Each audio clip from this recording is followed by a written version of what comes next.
I'm really excited to get the insights right now from Omar Hatamleh, who is the Chief AI Officer of NASA. And he's going to be in conversation with Isabel Kumar. You know Isabel, of course. She's been really hosting many debates here at DeepFest. Isabel Kumar, the former Euronews anchor. So please do welcome Omar and Isabel.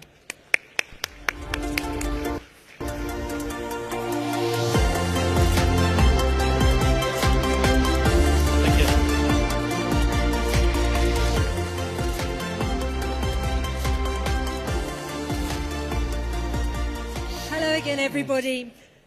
I just want you to imagine for one moment. That was great. Come and stand with me. There's particularly the construction Sitting example. at the pinnacle of arguably the world's most advanced research and innovation centre, a place where the boundaries of human knowledge are constantly pushed, and where the most brilliant minds are working on the challenges that are basically going to shape the future of our humanity.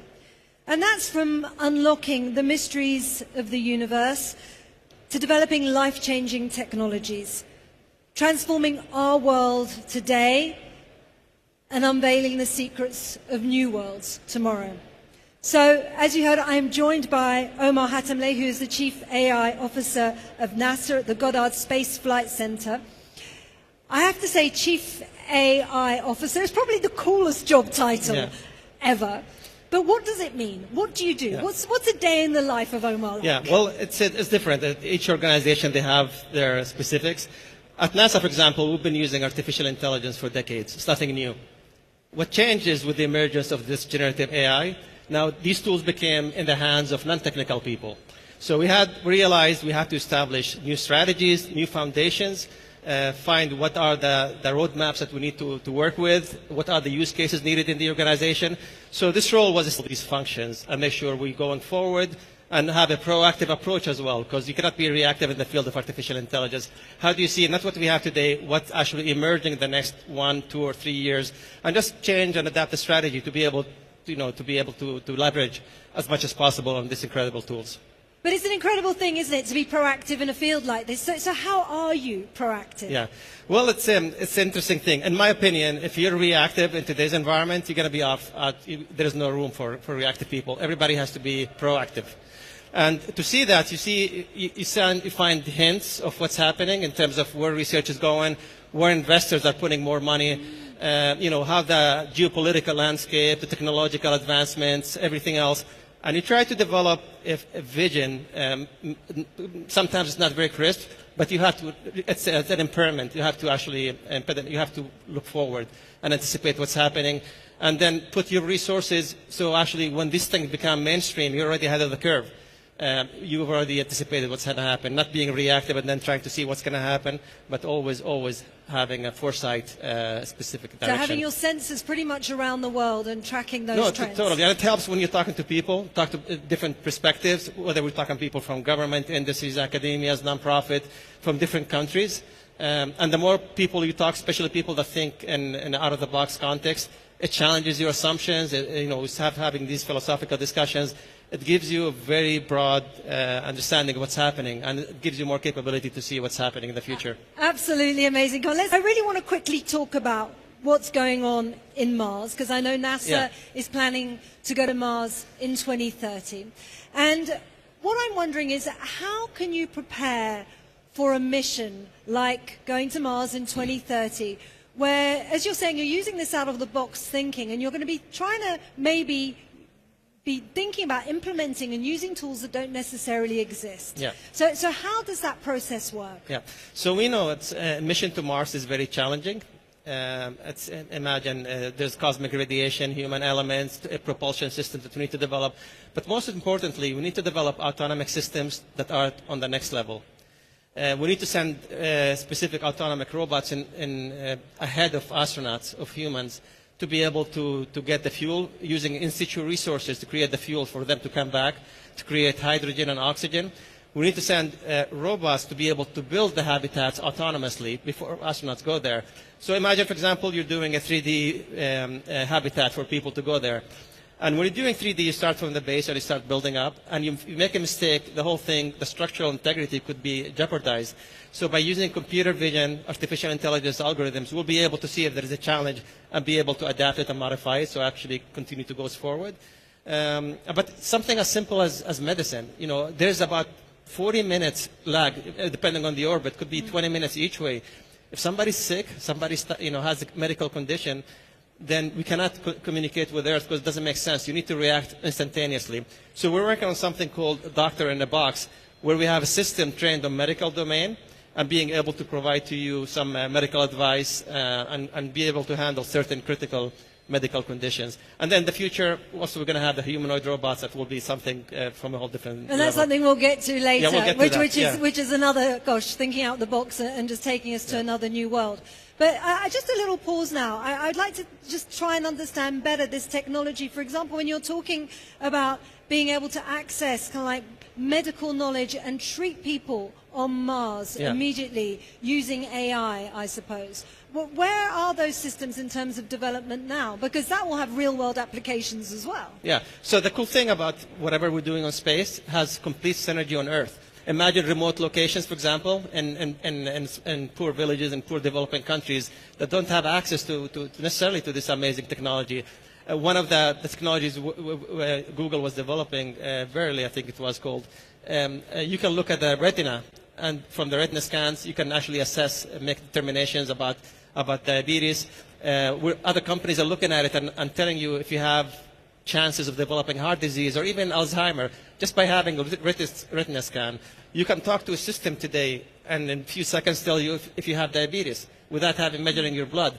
And you can even wear a watch and tells you that you can have an arrhythmia maybe 30 minutes before you have an arrhythmia. So imagine an astronaut going on a critical mission and gets a notification, hey, we're noticing there's something wrong here, so it's better to go back to a safe environment. And the same thing, this could be applied for a person driving a big truck on a freeway. It tells you a notification, hey, you're about to have something, just pull to the side and saves lives, right? And it's things like that is we need to continue to develop. And something you said, Omar, on this vein, and I was watching many interviews of Omar, and they're absolutely fascinating, was, you know, age is being classified as a disease. And that means, as it's a disease, it can be cured. Yeah. What does that mean? So this is one of the most fascinating fields, the field of longevity. And for the first time now, we have identified what are the hallmarks of aging.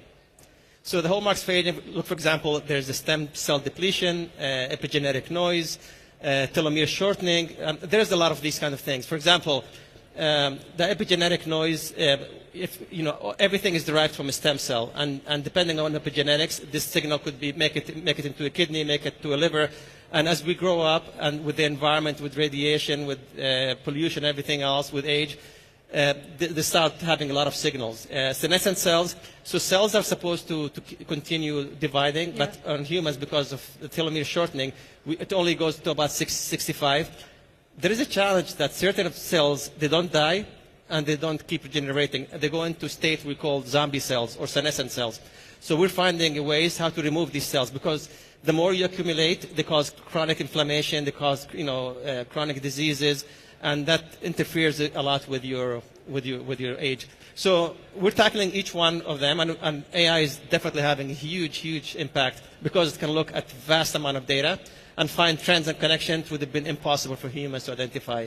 So this one, and 3D printed organs as well, nanobots designed with artificial intelligence. 3D printed organs, that's just amazing. Yeah, and with your genetics, so there's zero chance of being rejected. And so where does, because when you're saying this, and we've been hearing so much about digital twins, and we're not there yet, what is going to enable us, the people here in this room, to have a digital twin? Right.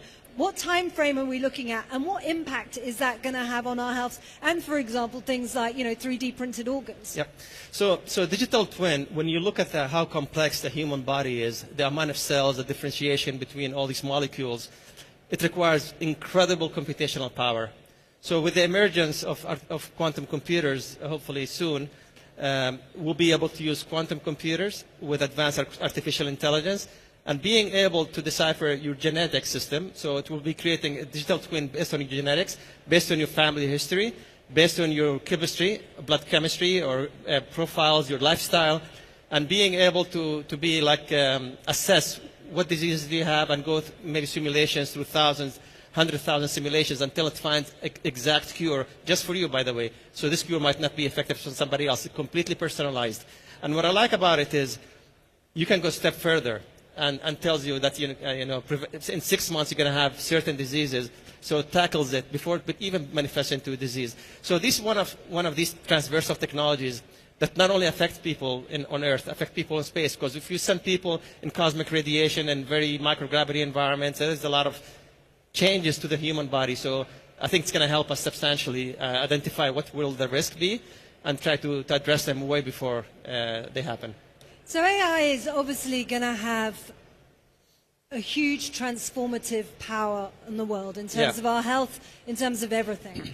But should we allow, and this I suppose I'm kind of going into the realms of philosophy here, should we allow AI to have so much power over our lives? And when I'm saying this, I'm thinking really about the fact that it's only going to be a select few. When you're talking about these kind of game-changing kind of medical breakthroughs, is that going to be, open to everybody in the world? So that's one of the critical things, because we don't want to create new levels of societies. Like, for example, longevity. When people start living to 120, 130, 140 with these technologies by digital twins and so on. And when is that going to be, by the way? So I don't like to give it time domains because, human evolution, the modern human has been existent for hundreds, thousands of years. So 5, 10, 15 years is not relevant. It's going to happen. I like to see it's going to happen or not. And when you give assessment of time, sometimes you might miss it. But it's going to happen in the near future for sure. There's no question.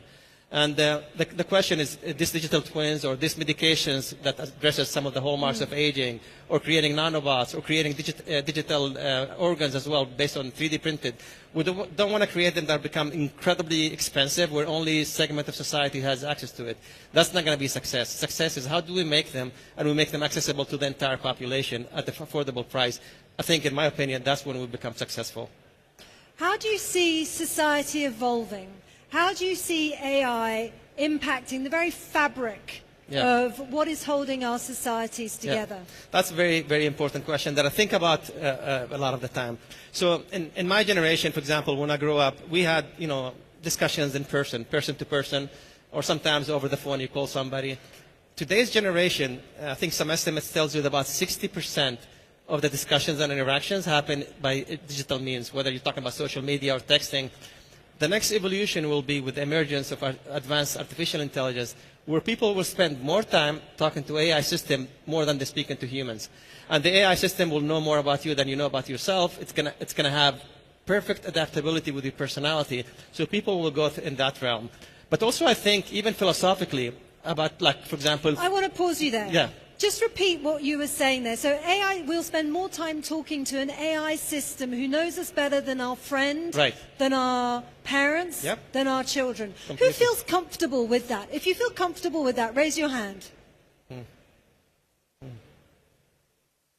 So I would say a minority. And I find it interesting that the world is changing so fast, but we're not being consulted when it comes to those changes. Sorry, I just wanted to pause. No. So what about the fabric? So how do you see this kind of changing the fabric of our society, our relations? Even the self, the meaning of self, our personality.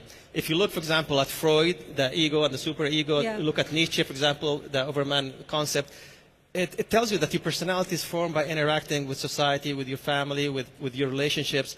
This is how your personality evolves and being built. So now when this shifts into spending more time with artificial intelligence, how is that evolved, right? And depending what artificial intelligence are you working with? Who controls this artificial intelligence? All these things are something we need to think about.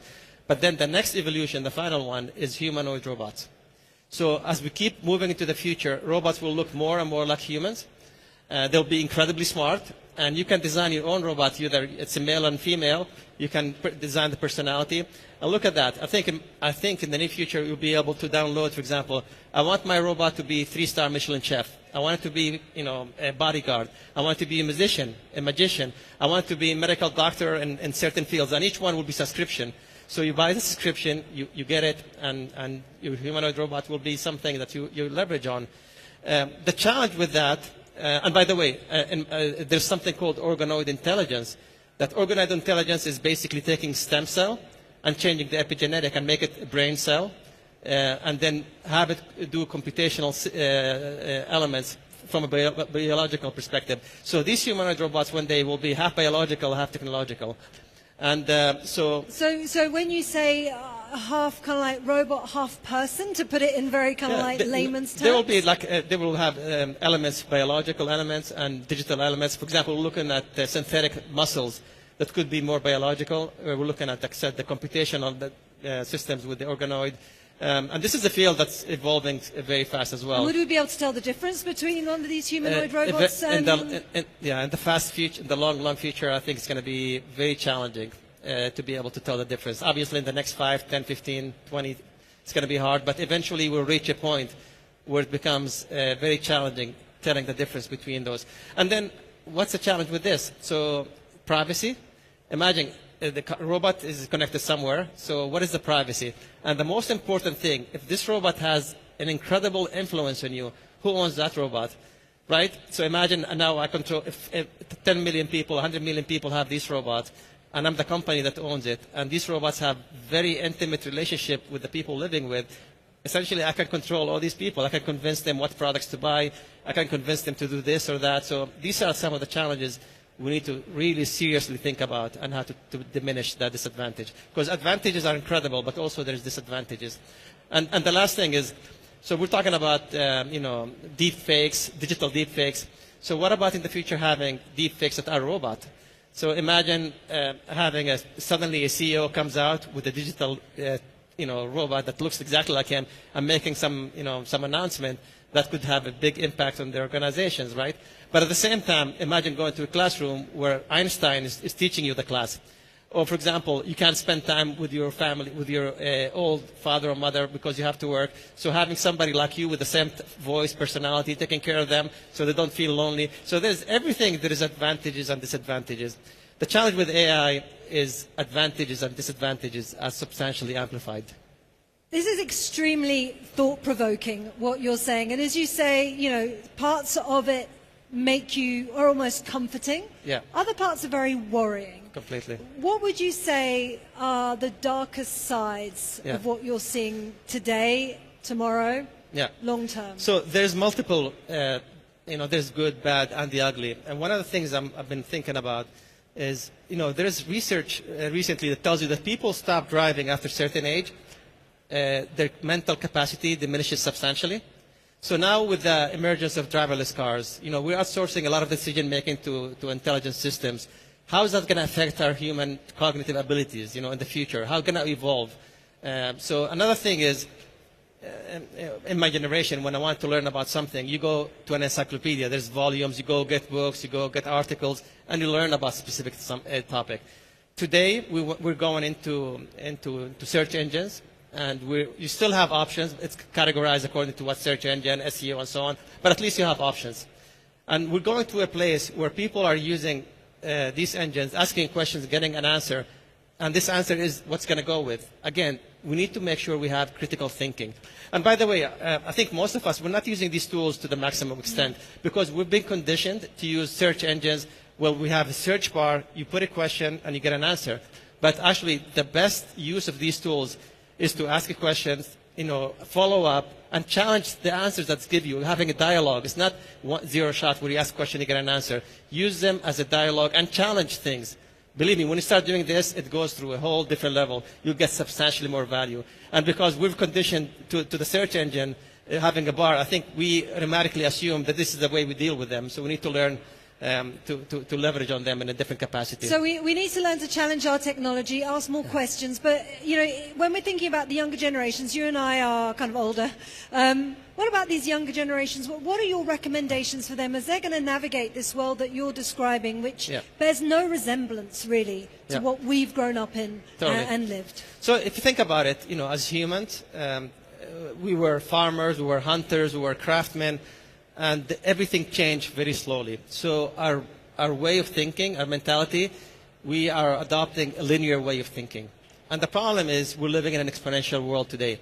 So unless we learn how to fill the gap between linearity and exponentiality, that's going to be very challenging. There's multiple levels of intelligence. For some reason, we emphasize only on IQ. But IQ is only one of them. There's multiple dimensions of intelligence.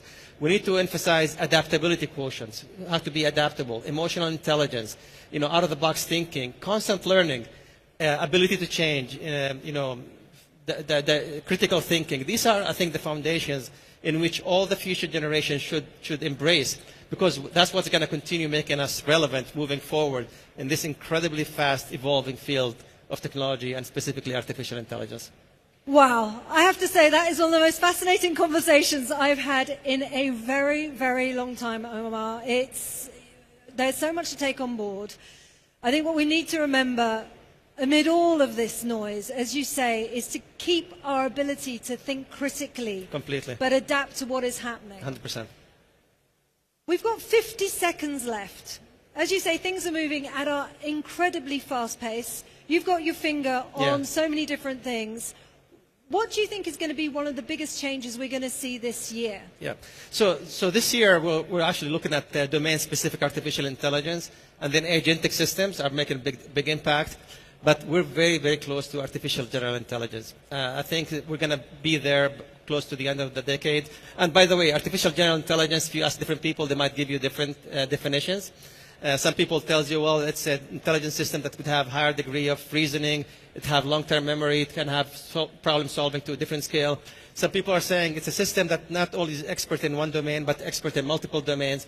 But regardless, it's going to reach it in the near future very soon, and it's going to have fundamental change on everything that we do. And I don't think it's going to be a binary decision where we've reached it or not. I think it's going to be gray, where some community people will say we're there, some people will say we're not there. But eventually, I think everybody will be on board before the end of the decade, for sure. And they won't have a choice anyway. Thank you very much, Omar. I have enjoyed every moment of this, and I think you have too, so a big round of applause. Thank you very much. Appreciate it. Yeah.